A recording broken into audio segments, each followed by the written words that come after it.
News Talk 95.1 FM and 790 AM. We are KFYO Mornings with Dave King and Matt Martin. It is 7:36, 59 degrees this morning, and we have Congressman Jodey Arrington on line one. Good morning, Congressman. Good morning. How you guys doing? We're doing good. It's all the good. So, are you in lively Lubbock or Washington D.C.? I'm spending my last day in paradise before I go back to the swamp. Okay, we haven't got that swamp drained yet, I take it. No, it doesn't drain. It drains slower than we anticipated. The alligators are fighting back, but we're determined. Our president is, I am, and we got a lot at stake. And by the way, we've been out here on recess for a week, and we finalized our I think we had 12 or 13 counties this past week that we hit, and that completes the full 29 county circuit that we've made since we've been in office. So we've been out there and tried to keep staying close and taking the pulse of our folks as we govern on their behalf. Well, very good. Well, there's of course a lot of things in the news this morning. We've got so much stuff going on in Washington, and of course the Paris Accord is that's the hot news story over the weekend. So what do you make of all that? I'm glad that Trump made the decision that he made, because I mean we all want our environment to be safe and healthy for our families, but there are ways to get at that, and there are ways that I think would set us back, and I think the Paris Accord would set us back.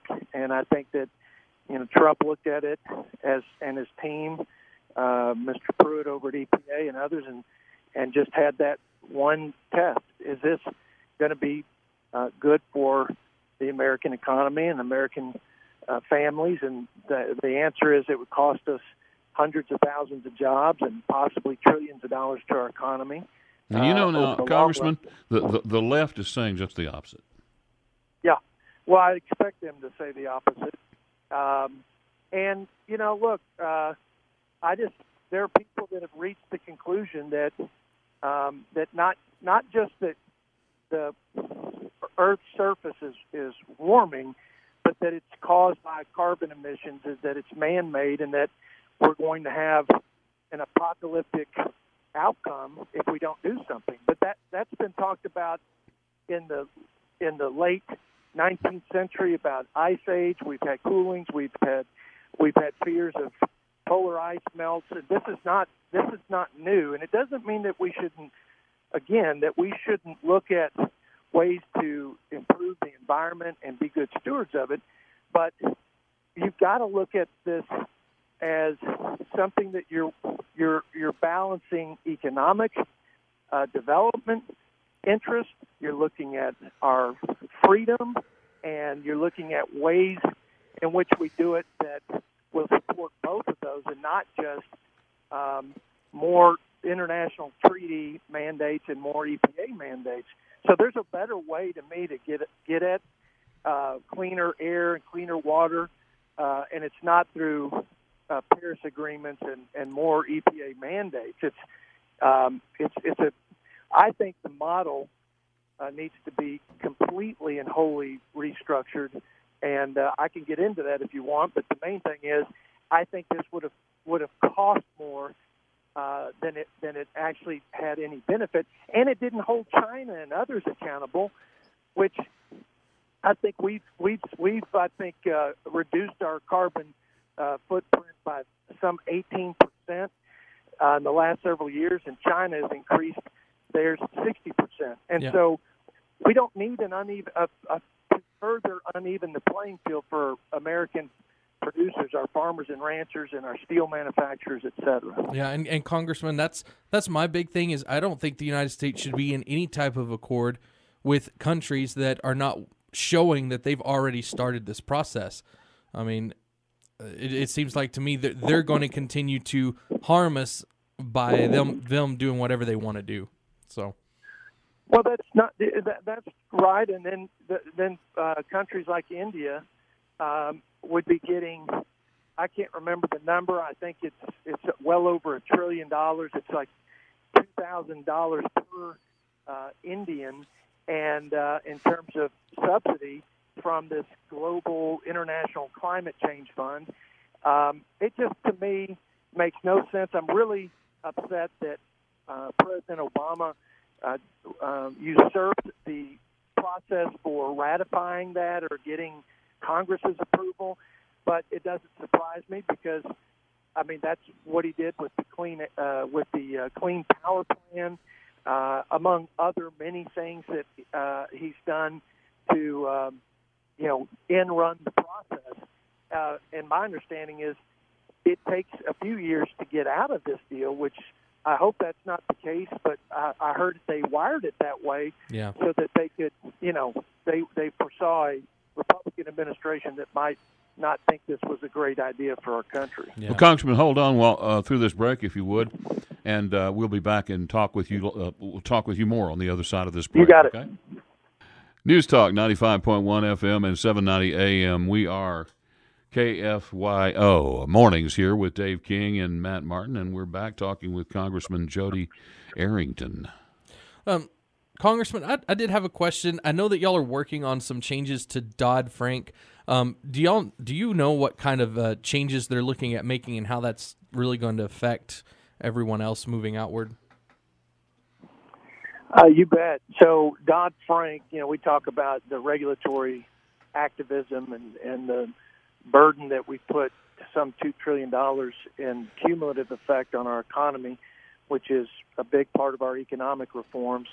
Dodd-Frank is, my understanding has more cost on the system, on our economy, than all other regulatory actions taken over the last 8 years combined. So it's important that we do something, especially for our community banks, which is primarily the 95% of the banks that service our communities in West Texas. They are suffering disproportionately because they don't have the compliance infrastructure. Many of them have had to get out of services, consumer lending services like mortgage lending. Mortgage lending is one element of the Choice Act. It will free up banks to get out of that qualified mortgage rule, and as long as you keep the mortgage on your books, then and you don't go into you don't bundle them, sell them in the secondary market, that you can you don't have to comply with that qualified mortgage rule, which basically takes the judgment away in the relationship side of relationship banking. The CFPB, the Consumer Finance Protection Bureau, has been a terrible creation of Dodd-Frank and adds just one more major layer with no accountability to the system, and so that one is significantly reduced in its power and becomes an enforcement arm and does not have rulemaking authority. I'd say that's one of the biggest. You can be exempt from Dodd-Frank.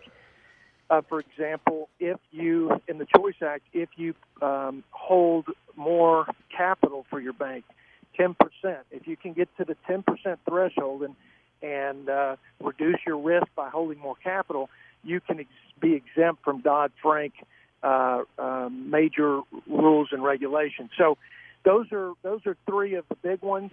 We'll be pushing that forward. The biggest controversy has come with the repeal of a provision that allows that puts a cap on the swipe fee for debit cards at retailers, and bankers didn't like that. They want a more market-based approach.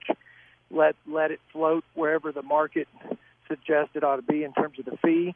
But retailers didn't. It's called the Durbin Amendment. It's repealing the Durbin Amendment. Okay. And that one I don't think is going to survive. So that'll probably be pulled out. Then we'll vote on the Choice Act with everything else in there. So let me ask you this. Now, I've had a talk to a couple small businesses here, And I don't know if it's the Durbin Amendment that's causing the problem, but they've said that their fees, as far as the credit cards, when they take credit cards, have almost doubled probably since the time that Obama got in office.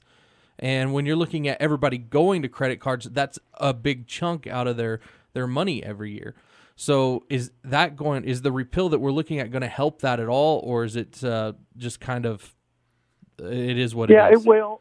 That's not necessarily a community bank issue, and it's not the Durbin Amendment debit card swipe fee. That's more business to business issue. That's bank to retailer. They said there would be savings to the consumer if we cap those fees, and there really hasn't been. So that's a different issue, though. But yes, I think that the Dodd-Frank has passed put a lot of cost onto any number. Car dealers who finance cars, credit card companies, banks. The list is a long one, and when we reduce those regulations, because the cost that they absorb, if they can pass it to the consumer, they will. Right. And if they can't, then they'll close up some of their services, like we've seen with these community banks. Okay. So yes, it should go a long way in reducing costs for all financial transactions and all financial institutions, not just banks.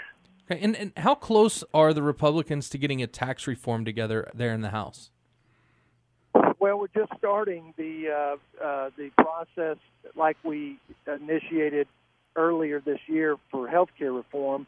I mean, they've been working on it. I can't say we, because the fellow Texan Kevin Brady, chairman of Ways and Means, and the House conference has been working on this. They had a blueprint called The Better Way, and the principles of tax reform were outlined there for the last few years.